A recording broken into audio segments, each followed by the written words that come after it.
จ้าสบายดีวันนี้ใจจะมาให้ข้อมูลเกี่ยวกับระบบทางเดินอาหารเนาะสำหรับคนร้ายที่มีปัญหาเรื่องกรดไหลย้อน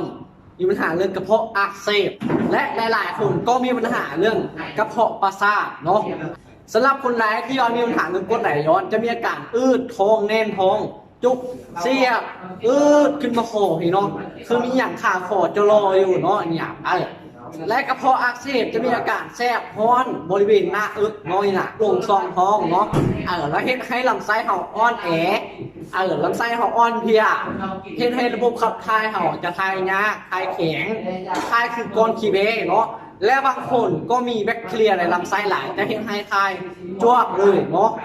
และคนไหนที่มีปัญหาเรื่องกระเพาะประสาทเนาะจะมีจุดแตกต่างจากกระเพาะอักเสบหรือกระเพาะทำหลากตัวไปอยู่น้อยนึงเนาะเวลาเจ็บเนาะอยากจะจะแน่นคือกันเนาะแต่ว่าจะแซ่บฮ้อนหรือว่าออกอาการเจ็บซอดออกแอวหรือซอดออกกลางหลังเจ็บขึ้นมางอนเจ็บขึ้นมากลางคอเลยเนาะจะเจ็บเก้าเจ็บหัวนอนบ่ค่อยรับจะมึนหน้ามึนตาหน้ามืดตาลาย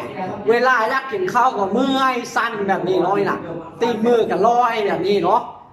สำหรับคนร้ายที่มีปัญหานี้เคยปิ้นปัวมาหลายไม่ได้กินยาอย่างเคยหักษามาหลายแต่ว่าหายดีเนาะอยากกินอาหารที่เขามากอยากกินอาหารที่แซ่บๆกับว่าได้กินและขลับมาตลอดเนาะสำหรับคนไหนที่ว่าอยากปลดล็อกนี้อยากกินอาหารแซ่บๆอยากไล่ร่างใจของเขาเนาะอยากปิ้นป่วให้มันหายดีเนาะใจมีโซนิติ้งเนาะที่ว่าจะมาช่วยปิ้นป่วทุกทานให้หายดีได้สินค้านี้นำเข้ามาจากอเมริกาเนาะเนี่ยผ่านการวิจัยผ่านการครองหักระดับโลกเลยน้อยน่ะคนที่นำเข้ามาก็เป็นท่านหมอเป็นด็อกเตอร์นำเข้ามาล่าก็ผ่านอย.มีไหวทะเบียนของหับเป็นที่เรียบร้อยเนาะ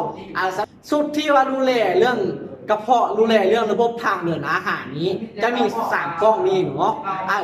สำหรับตัวที่1ก็คือเป็นถักเนาะตรงนี้จะดูแลเรื่องอาการอืดท้องแน่นท้องเสียบร้อนแบบนี้ขึ้นมาคอคือมีอย่างคาคออยู่แบบนี้เนาะและตัวที่2ก็คือพิษการ์ดน้อยอย่างตัวนี้จะขับถ่ายเบื่อออกจากตับดูแลเรื่องระบบขับถ่ายน้อยหนักและตัวที่3ก็คือเซอร์นิตันตัวนี้จะดูแลเรื่องอักเสบภายในดูแลอาการแทรกร้อนลำไส้เจ็บซอดแอลวอเจ็บขึ้นมางอนเจ็บขึ้นมากลางคอดูแลเรื่องระบบประสาทนี่เนาะสำหรับคนหลายที่มีปัญหานิโยอยากดูแลให้หายดีเป็นปกติแนะนำครูปรึกษาเลยเนาะเรื่องอาหารการกินเรื่องนี้เขาแนะนำเขาจะให้รายละเอียดทุกอย่างเลยเนาะสำหรับคนไหนที่สนใจอยากปิ้นปัวให้หายดีเนาะแนะนำครูปรึกษาเลยเนาะโอเคเนาะสวัสดี